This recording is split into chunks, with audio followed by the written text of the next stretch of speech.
Okay, we'll get started here. Bob, we're gonna start first of all and give us the date here. It's February 3rd, 2025. Which is his anniversary. Yeah. Oh, really? Yeah. Oh, congratulations! Oh, Yeah. thank goodness.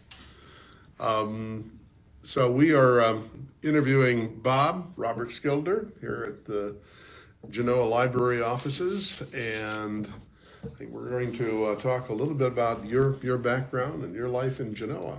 And I guess we got to start from the beginning. And Well, I was born in my home. mhm.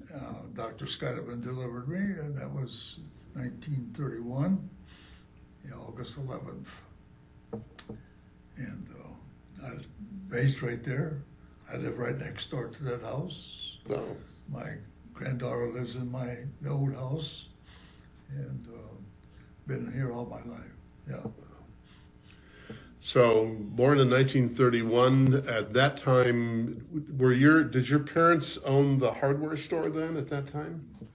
I think my dad just bought my grandfather out at that time, and then I went to work there and I managed the hardware. Eric Kontop was the manager. He moved on to be in the insurance business. Mm-hmm. So then I ran a hardware store until 1958, I guess. Yeah. And we sold the hardware because I went to work at Acme Specialty. Mm-hmm. First as a foreman in the assembly department, moved up to plant manager, moved up to president, and retired from there. What kind of things did they make there? Well, we manufactured mirrors for school buses, Okay. Caterpillar tractor, John Deere. It was an exciting time. Yeah. Enjoyed it. So now, going back to your parents, who were your parents? My dad was Robert Skilliter, and he worked at Acme, which I ended up working there. My mother was Marion Skilliter. She was a Hanson before, and my grandmother Hanson lived in Toledo. Now, the Skilliter family, didn't they have quite a background in Genoa Well, for many years? Tom Skilliter started the hardware store across the street from where the present hardware was, I guess is. I don't know, it's not anymore. But that was an old building. I think they tore it down. It was next to I guess it's a physical therapy building now. Mhm. It's all parking lot. Yeah. And I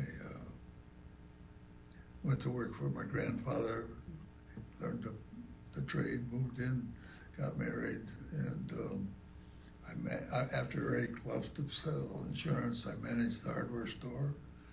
And in 1958, I went into Toledo to work at Acme, first as a foreman on the assembly department, and then plant manager. And then I went up to be the president. Now, what were those early years in the 1930s like growing up? And that would have been during the Depression era.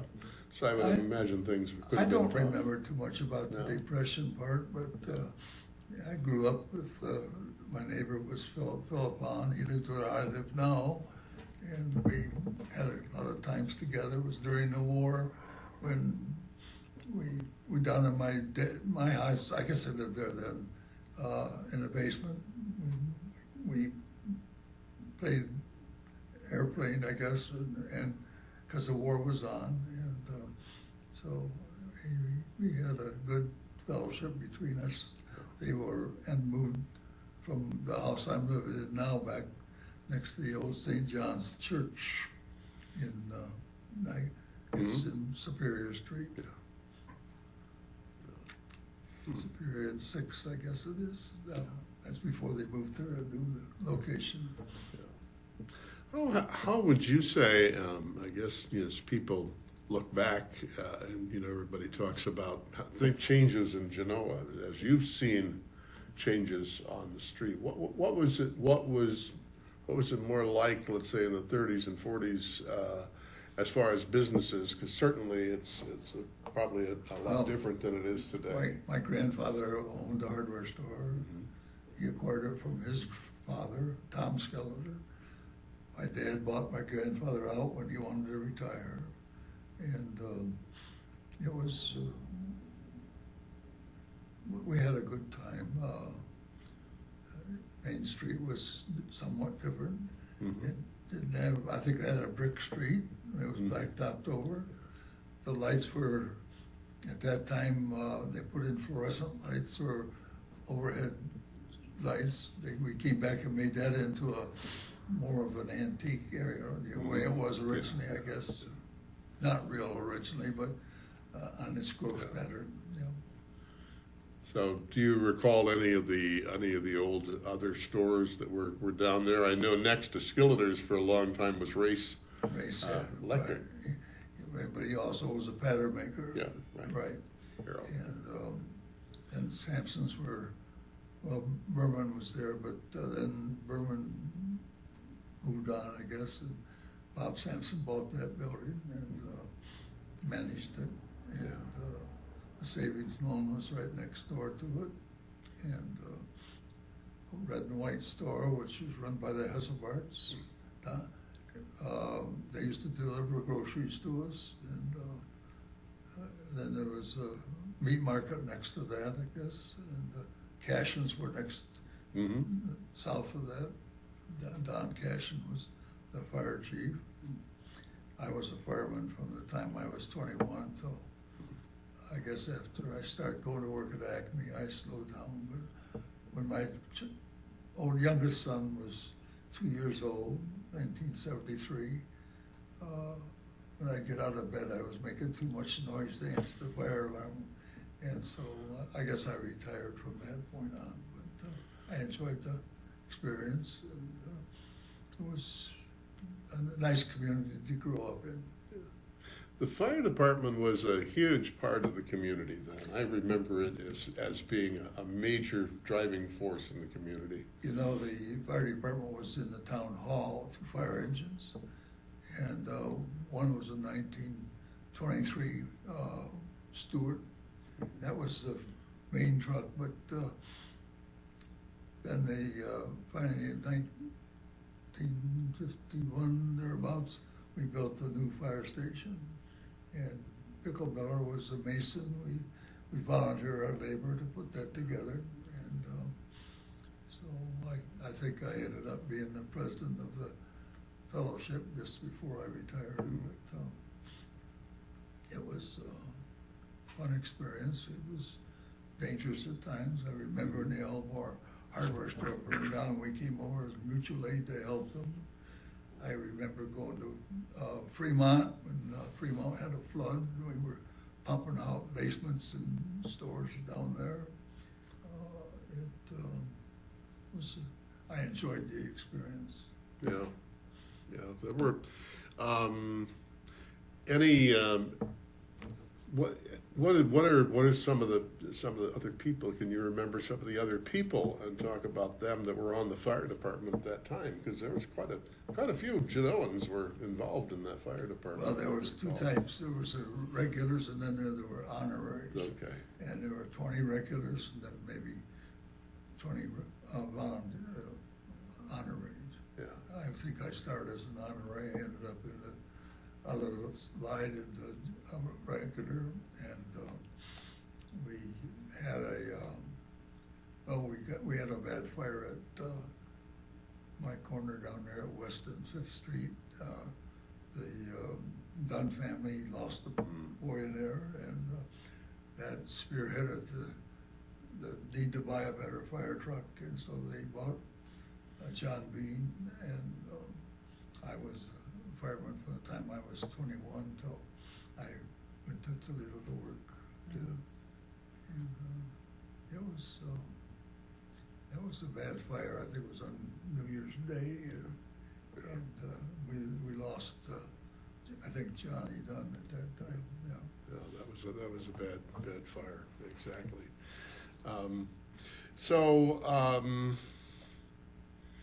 What guess we can talk a little bit about, because you had a lot of other involvement besides the hardware store in the community. You were also involved, I know, on city council and as mayor, correct? Right, I was on council, president of council. John Harbaugh was the mayor, and he got sick, and so you move up staff. Mhm. So that's when I took over. I guess I was the mayor for 10 years, What years was that, do you recall? 1990 to 99. Okay. What were some of the issues that Genoa was facing back in those years? that they Well, had we to were deal trying with? to develop the park. I can remember going over and working on the fence and with Mike Despins. Mhm. We volunteered that labor, you know, but that was fenced in the ball field, and it was a nice experience. I enjoyed being tied into the village. Mhm. And, Mhm. I think we expanded the park program, and it was kind of you know, before the quarry, there was a great big used quarry back, and that was being filled in. That's where the parking lot is now for the Mhm. quarry. And I remember that. yeah, well, and it was for a long time they had drainage there that they couldn't close it completely off. I don't know, but of course it's now all paved. Yeah. And that's all paved over now. Where the it used to be gravel behind that area, because that was all a lime kiln back there years before. Over at the quarry. Yeah. Yeah. Well, they kind of filled that in Yeah. and made the ball fields over there. Yeah.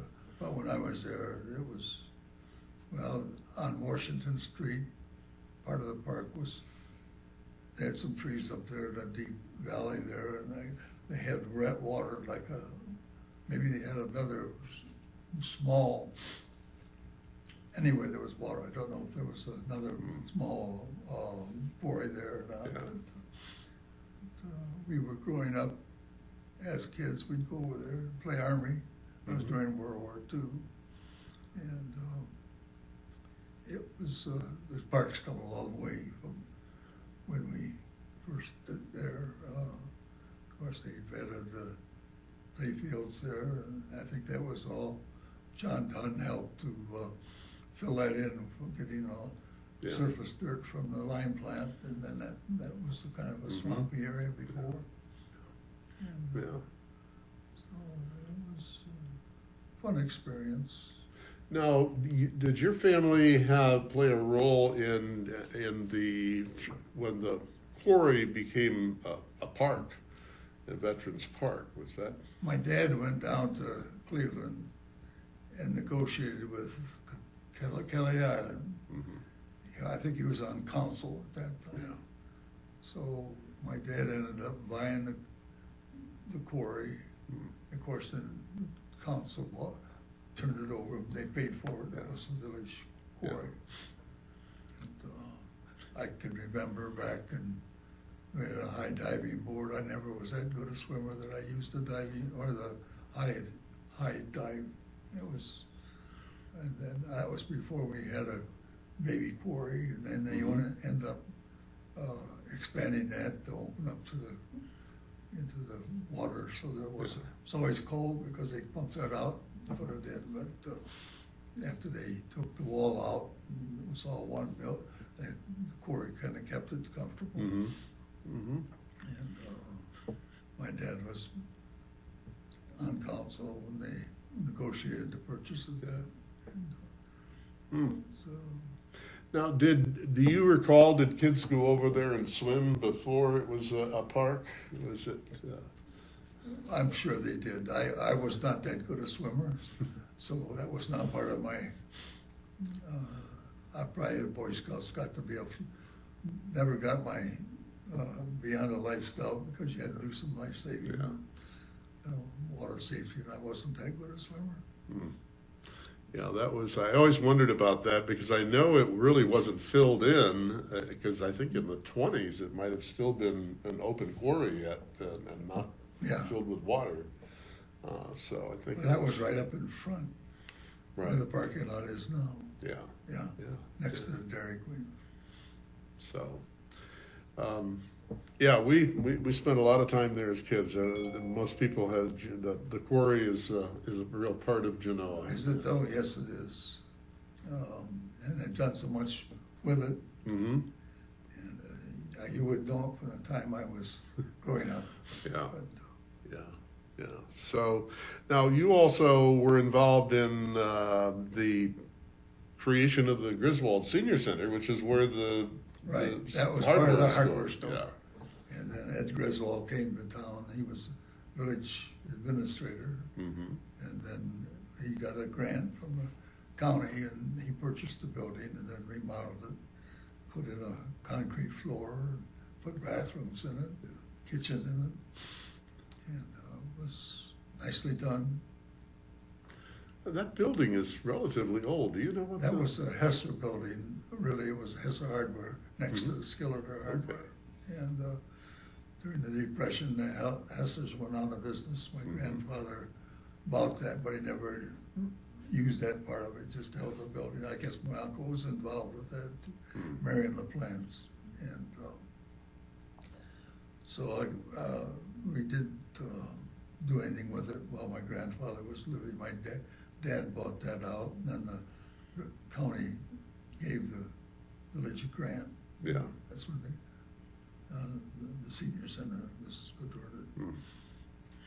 Now, do you recall across the street at one time, Genoa had, and I'm sure you remember all of this because, well, we had 3 railroads that were in town. Do you remember the interurbans that Oh, ran yes, through? that was down Washington Street. Yeah. And they'd come down, the buildings, I don't know if it's still there or not, but it was a stone building. Mm-hmm. And I haven't been there lately, so I can't remember. But yeah, they'd come down Washington Street. Yeah. Oh, I think they ended up in Port Clinton, if I'm not mistaken. Mhm, Maybe yeah. by way of, I think it went over to Elmore, maybe to Fremont, and then to Right. Port Clinton. And then there was one that went down Main Street. Yeah, that was the old Lake end Shore. of it. Yes, that was, I can remember when they quit using the streetcars and went to Mhm. buses. Oh, really? Yeah. Yeah. Yeah. And that, my grandfather and my grandmother lived on Main Street, Mm-hmm. south of the old camper building. And I can remember when they were tearing up the tracks and Yeah. getting that ready for paving. And then we were fortunate enough in Genoa to have the old New York Central come through. Did you ever yes. take that train or? Never took it, but my uncle was handled mail, so I can remember going over there for the 9 o'clock train, and he would pick up the mail. This is in the evening. Yeah. Pick up the mail, Hmm. and then he delivered mail with probably a ton and a half truck with various towns throughout the area. I think Maumee was the largest, but Dunkirk and some of the others. Was he from Genoa or is he? Yes, he Yeah. was. He married my aunt, Okay. and he was mayor back in the early 40s. Who was that? Marion LaPlante. Marion LaPlante. Okay. Yeah. His mother lived on corner of 6th Street and probably Buckeye. Yeah. Yeah. Wow, that's yeah. The train that used to come through, it was a pretty busy track for a long time Yeah. because they had the lime plant and made yes. their stops. Yeah, they'd stop at Main Street, go down and have lunch, leave the engine running. I can remember was one of the Dunn boys, the youngest one, almost got run over by the train because I think he wasn't in school yet, but was excited to have it there. Yeah, and the sidewalk up to the track, if I recall, that was not concrete. That was wooden planks, right? I don't remember that. Yeah. Yeah. So I remember we'd ride our bike. It was a different. It'd make noise when it went over.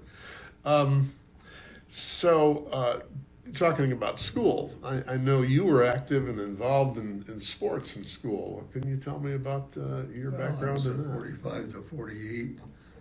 My freshman year, I think we took the champs here, and I was just a first freshman. I didn't do much till my sophomore year, but we had some pretty successful times. My senior year, I think we ended up having a polio scare, so some of the games were canceled, and we were champs, I think, in 45, 46, but we came in 48, I think was when I was playing, and we weren't as close. Yeah. We didn't have as good a team then. So your coach at that time was John Roberts. John Roberts. Yeah, it was at the tail of his coaching career. I think he went in to be the superintendent. Mr. Digby was the superintendent at the time, and he went to be down at the county level. So I can remember John very well, John Roberts. What position did you play? I was fullback. Fullback? Yeah. So let's see all of the names here on looking at the picture of the team picture from 1945. Some of these folks I knew, and I'm sure you remember all of them. Well, I looked at them, I could know most of them. Yeah, I see Dale Zwicker and Plants.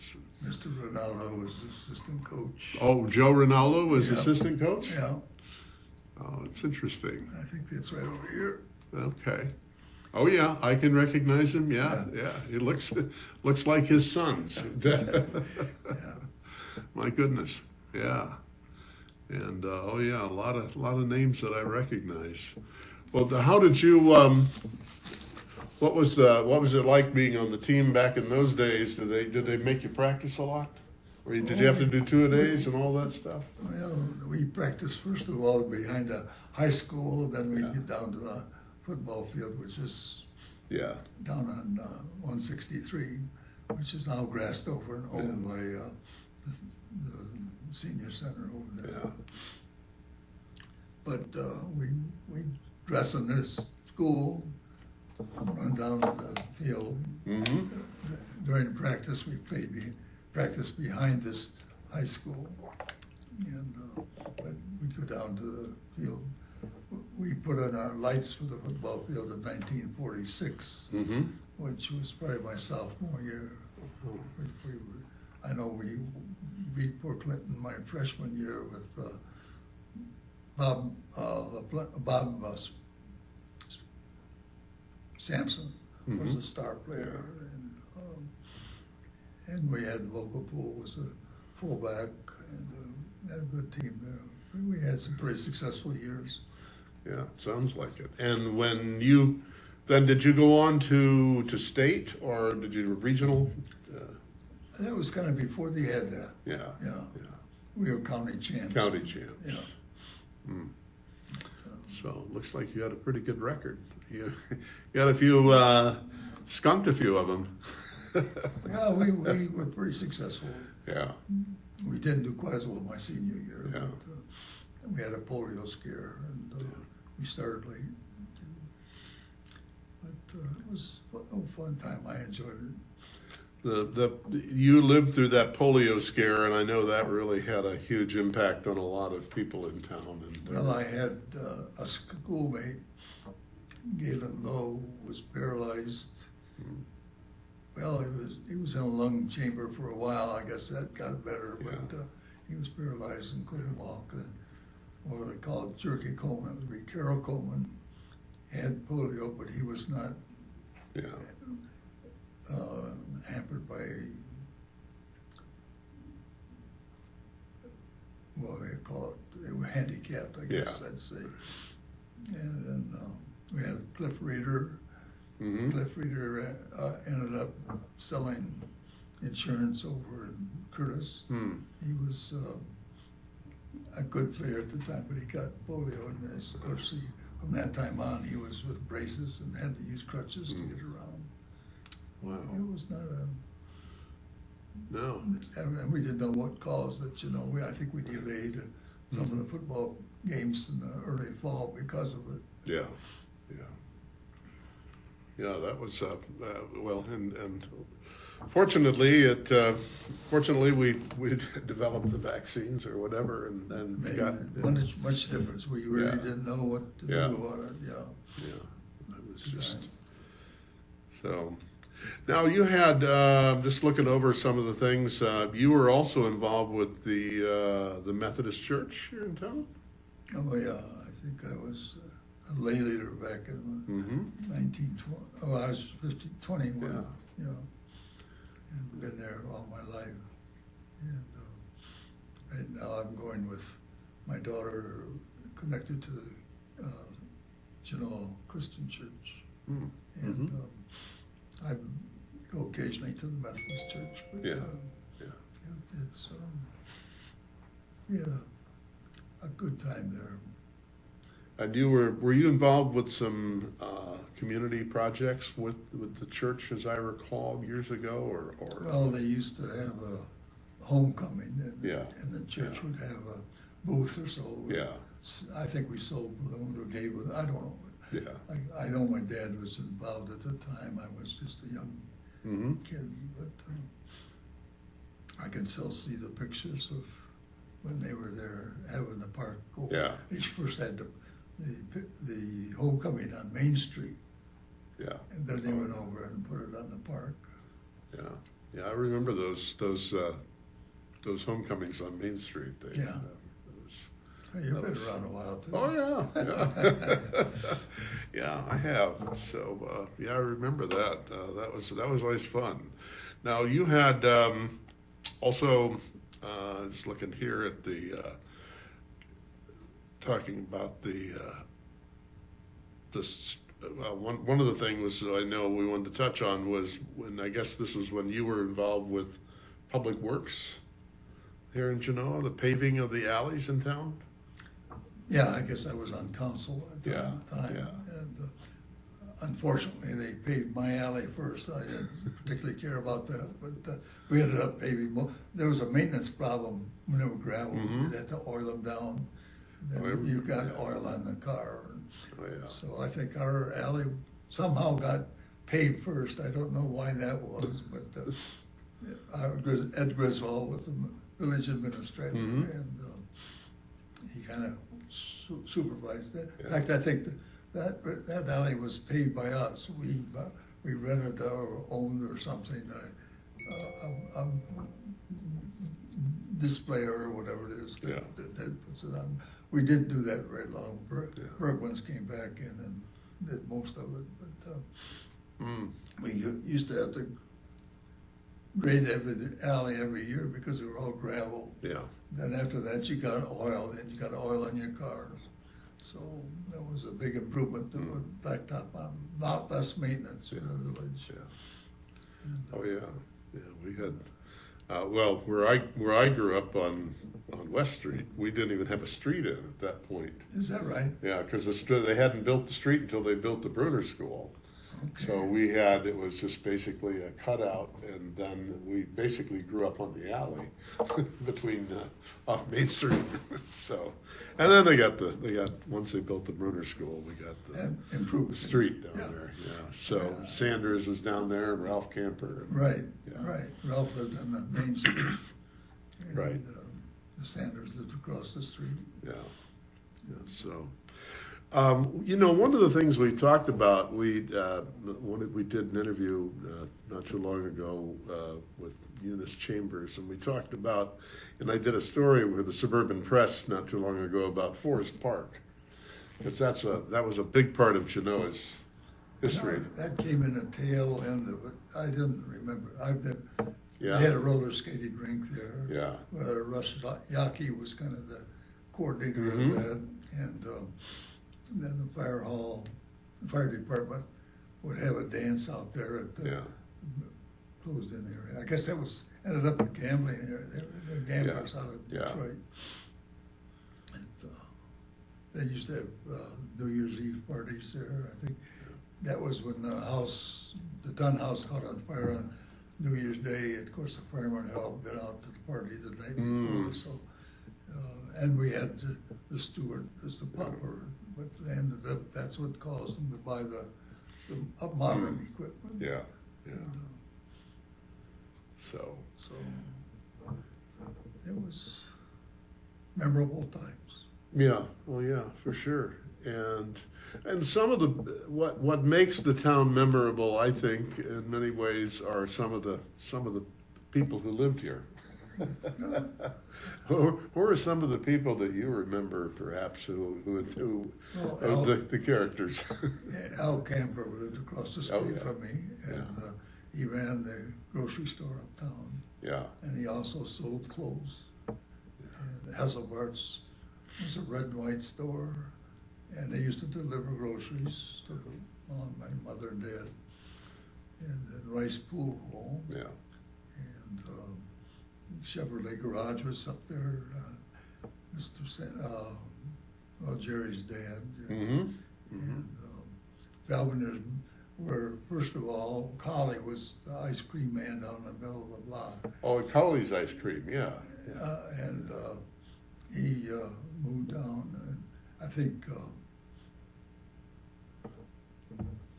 Valviner came in to finish off Collie. He bought Collie out. Yeah. And then he went down and built a new building, and that's where the present restaurant is now.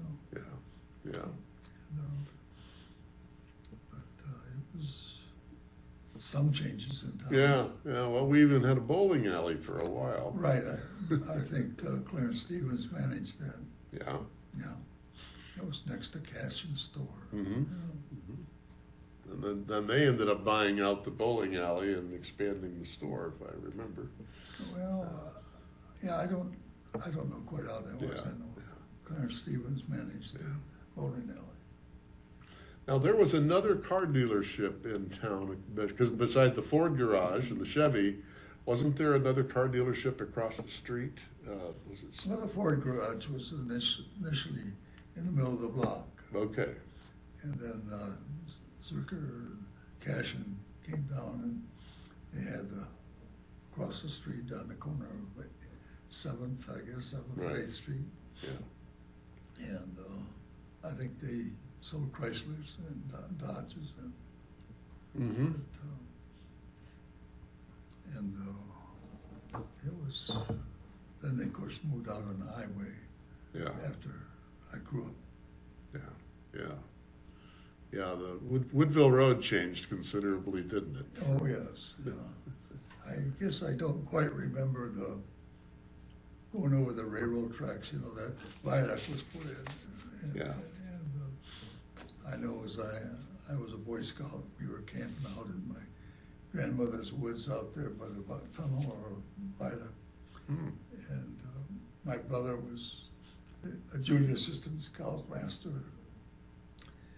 And he knew his friend of his, Bob Powers, was going to be coming home from Toledo or something. So they decided they were going to dump over the railroad top, and they dumped the water on the car. And it wasn't Bob, or it wasn't Powers.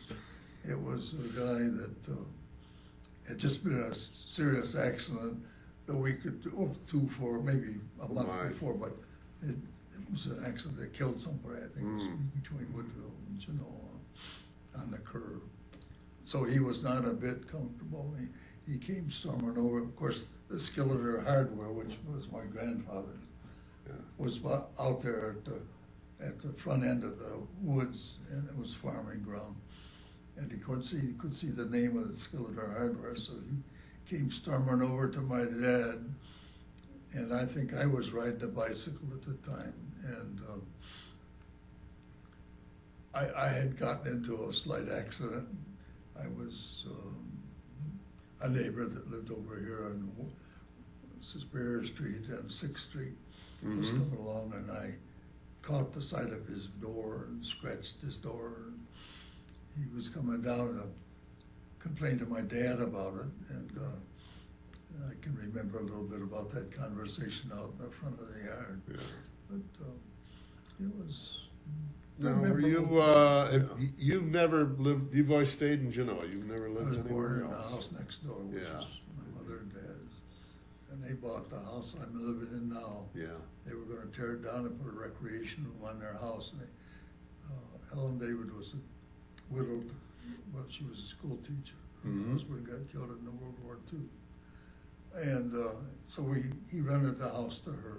yeah, And I can remember that had an outhouse. yeah. And Frank Gill used to clean out the privies and take it out to the farm, I guess, somewhere. But he ran with horses and a couple of 50-gallon barrels, and you'd have to dump that stuff out. They didn't get it in. Well, anyway, we had a water line that went right inside of there. And I think Seaving had come over, or Skilliter or Seaving, and they were pumping out, after they cleaned the toilet, they were pumping the dry because we had a water leak. And Mr. Gary, which was at that point was a little old man, that wasn't like his son. And he had come moving in from down the Curtis area, lived right behind us. And as they were pumping that water out of there that was going on the alley, and he had a chicken coop and a fenced-in chicken coop right across the alley.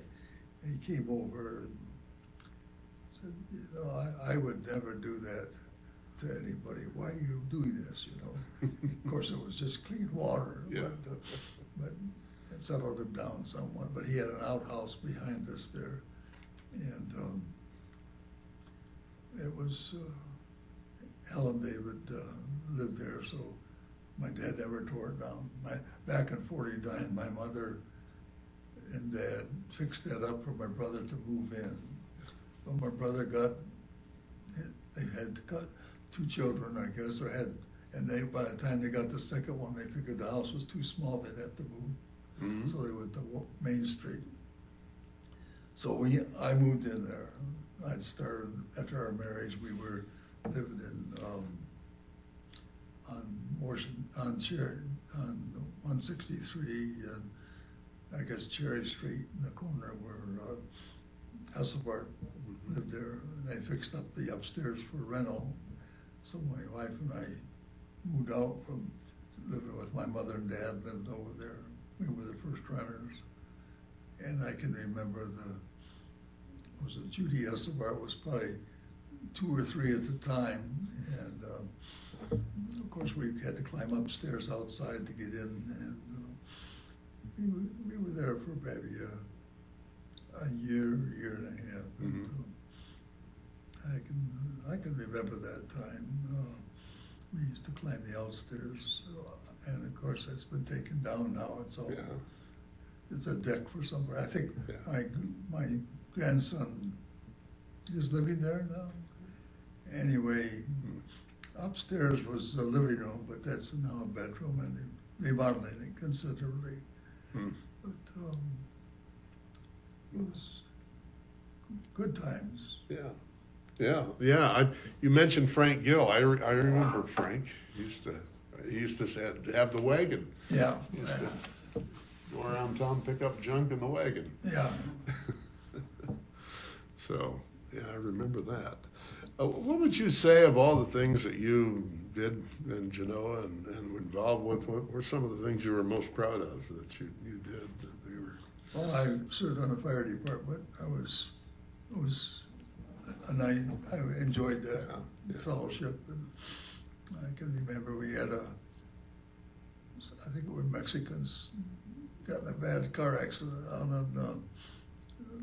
Route 51. Well, the car was on fire, and I worked on that end, but they also had, I think 7 or 8 people died in that accident. It was a bad accident. Yeah, it was 57 Chevy. Yeah. Yeah. And I can remember that. Of course, working in a hardware store, living a block and a half, 2 blocks from the fire station, Yeah. I managed to make most of the calls.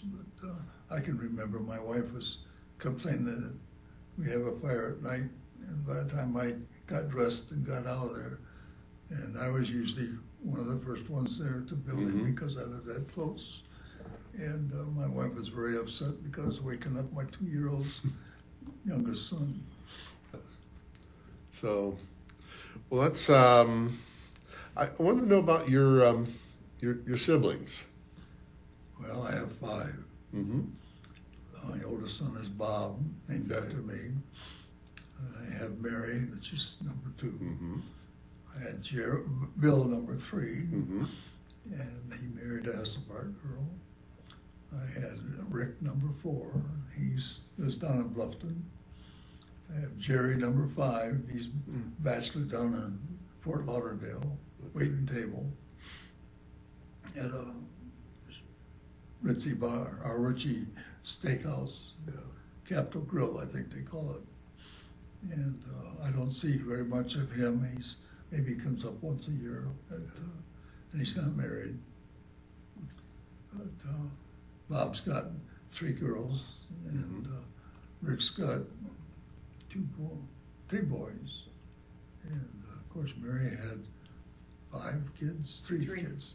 Yeah. I guess I was the one that had the 5. Yeah. And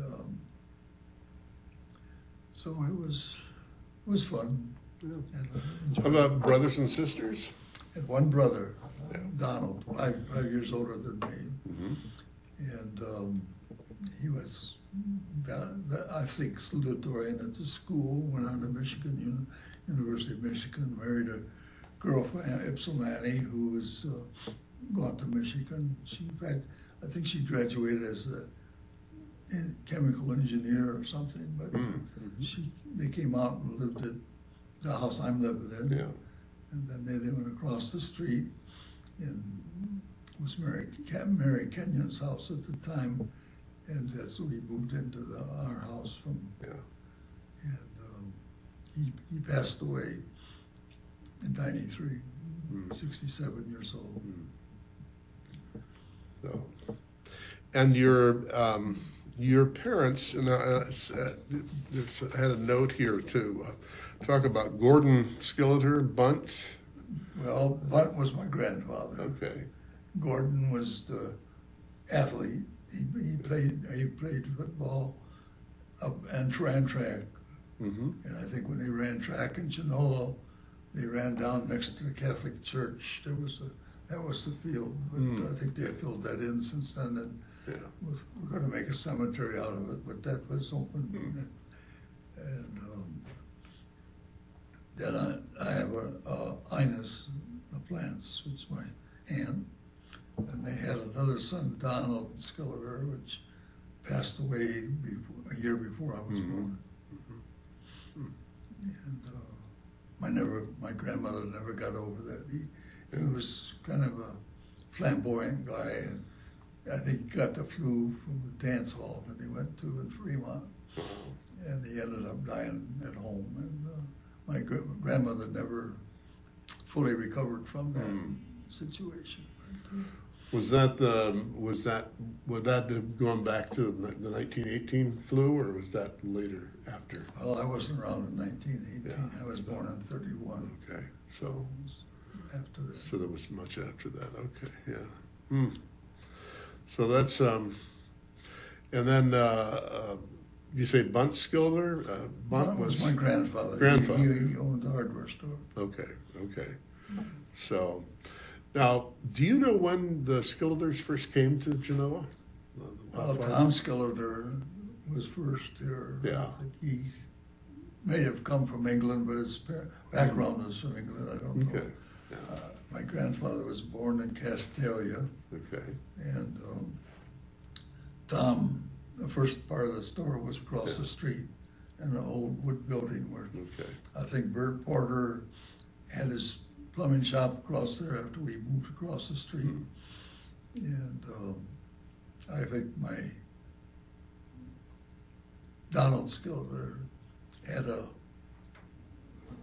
Ford Model A with a rumble seat that opened up in the back. Well, he had passed away, but for a long time that car was parked across the street, and my grandfather owned the building, but didn't operate as a hard rock, but Mm-hmm. Bert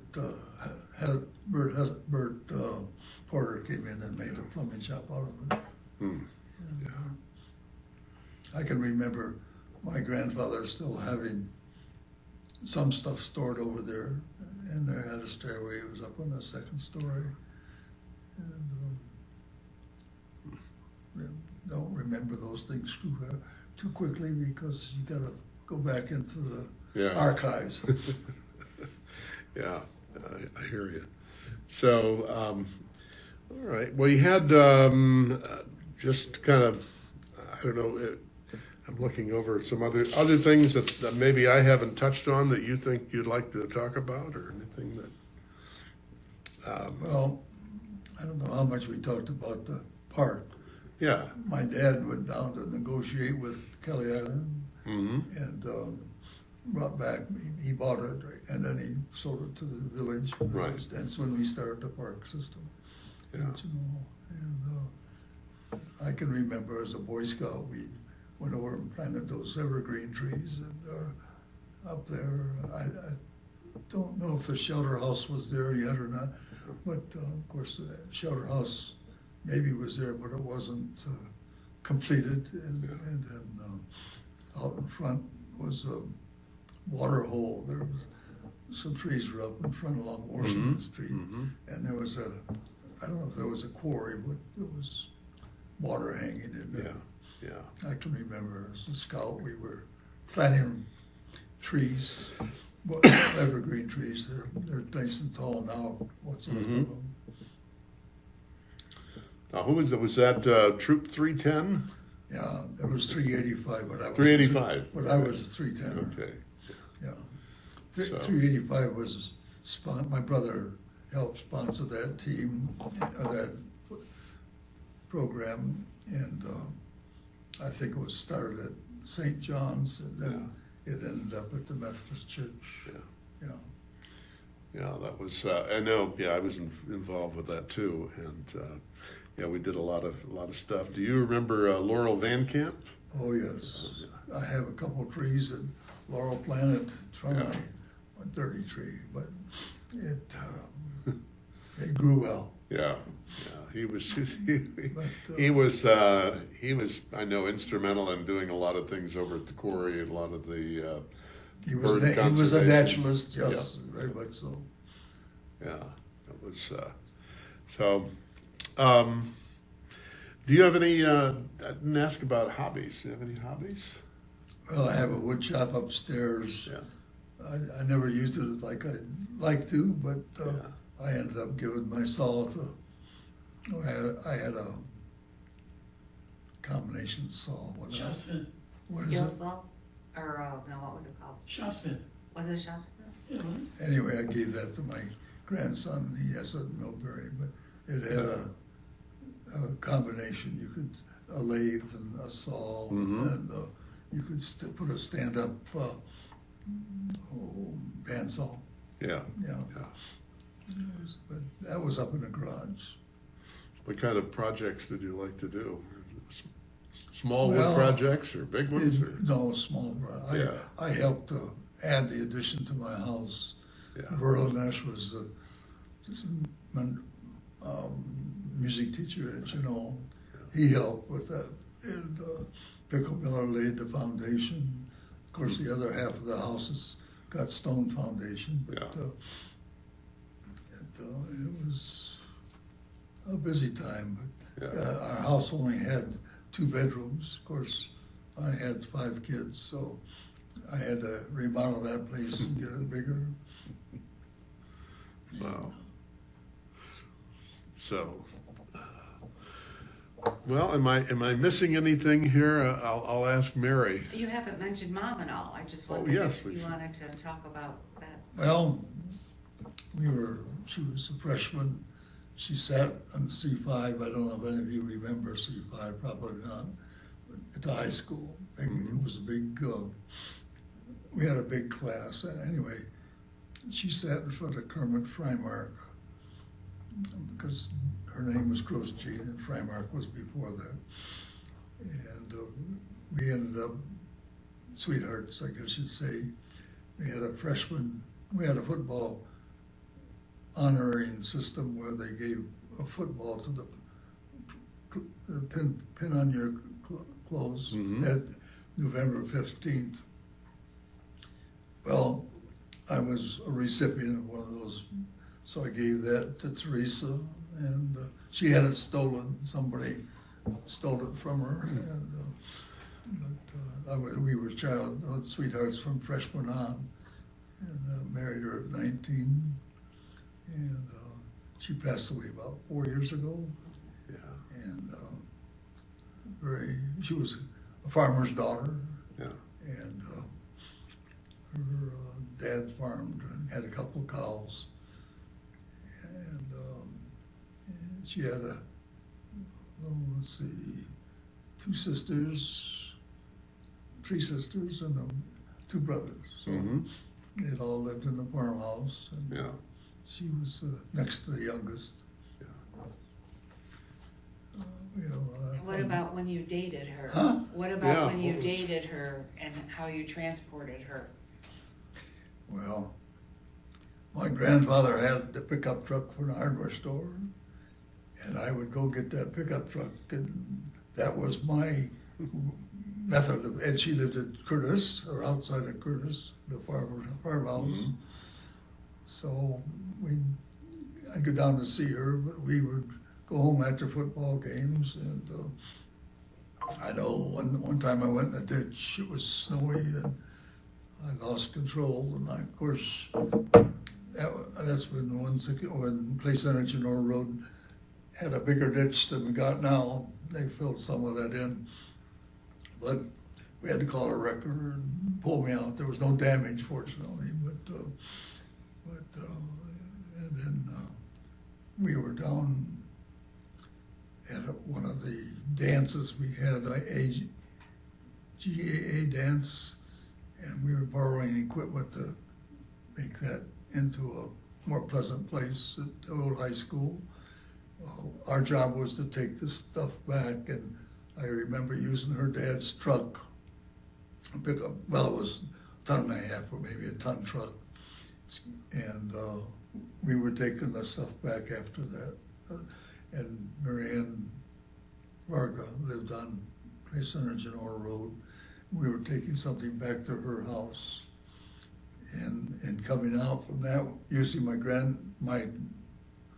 girlfriend's truck, husband's dad's truck.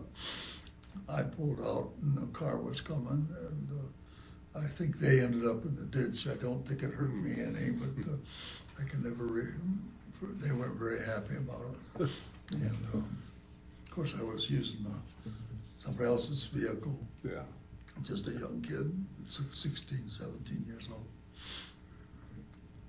No damage to the No truck. damage. Yeah. That's good. That's good. So that was on Genoa Clay Center? Yeah, Yeah. yeah. Just north of where the old Allen School used to Yeah. be, where's the park now. Yeah. Yeah. That's so where would you go on dates? Well, I'd go get my grandfather's pickup truck, Yeah. and we went to some dances, but quite often we'd just be at her house and Yeah. watching TV. That's when we had a small TV, and she slept upstairs. She had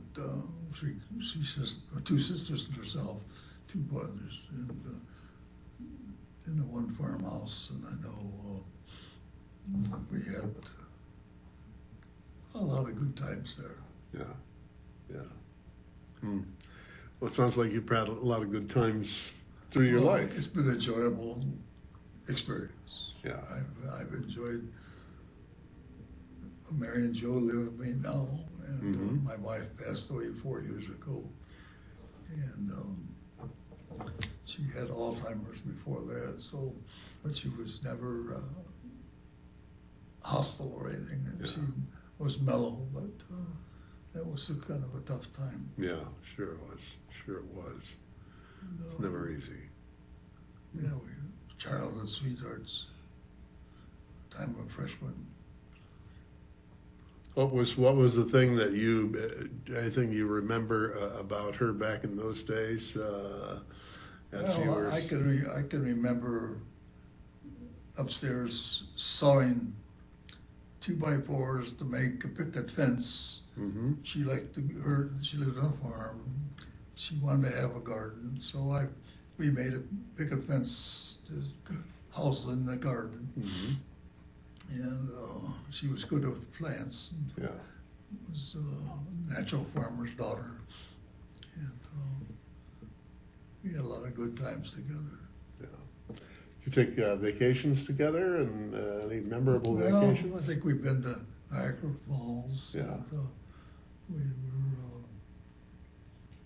I You worked, went of course, to- at the hardware store, and I didn't have much time off. Yeah. Then Yeah. I moved into Acme, and You've been I don't abroad know, though. we did too much. You've been abroad. Huh? You've been abroad with Mexico, Yeah, we Germany.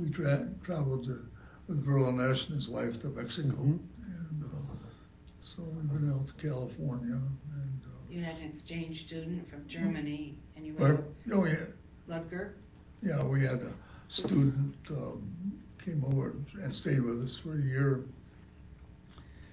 and we went to Germany and visited him, and then we had a Laotian student that stayed in the upstairs of our garage, Mhm. and he had a good French background, so he understood English. We had another Laotian who Mu Katsumi. He had three kids, I guess, and Yeah. his wife, and we looked after them. I think the Catholic Methodist Church and the Methodist Church Yeah. were in the process of remodeling the house, which was owned by, he passed away, not Zeller. Anyway, it's the first farmhouse on the right-hand side going out of Genoa. The Catholics and the Methodists were busy trying to fix that up for Yeah. the Laotian family. Hmm. And so they lived there. They came over and visited us for Christmas. And we kind of, Father Bob, I was called, Yeah. and Teresa was called Mother Teresa. And 3 kids. And I've heard from the daughter. She's out in California. Well, I guess she's in Hawaii She's now. in Hawaii. Yeah. But she's married to Yeah. a Hawaiian, and she sent some roses. She stays in touch with Yeah. my sister. Is that right? Yeah. Nice. So- Nice. It was a rich time, Yeah. and she was a freshman or first grader when they came to town, and she had a couple of younger brother, maybe another sister. I don't remember. Don't remember. I know that Nook, let's see, Kitsmai was the wife's name, and Mu was the man's name, and what was the girl's name? I don't remember right now. You know, some of that stuff gets kind of foggy after 93 years. Did you learn any Laotian while doing No, that? I didn't. No, no. One of the guys fixed cars. What? One of the guys worked on cars. Oh, Mu. Was that Mu? Mu worked on cars. But he didn't speak English, so they talked through sounds like tick tick tick tick sound. And I worked at Acme at the time. We had maybe a 1.5 ton, 2 ton pickup or truck scale outside. We didn't have a cover then, but we brought that truck out for him to do some service work on. And was back during the 80s, and there was unemployment, and there was a recession at that time. So it's very hard for him to get work, being a Laotian, but he did a lot of nice things for us. And, Well, it sounds like you did a lot of nice things for them. And what do you attribute that humanitarian gesture? Because that's a big gesture to take in someone from a refugee from another country. well, I don't know. we got involved with the Catholics to remodel the farmhouse, and that led to them moving in, and we were probably the closest that they had in Genoa. Mm-hmm. And then there was another Laotian that was not married, I guess. He ended up over in Washington Street, and they were good people. Yeah. And,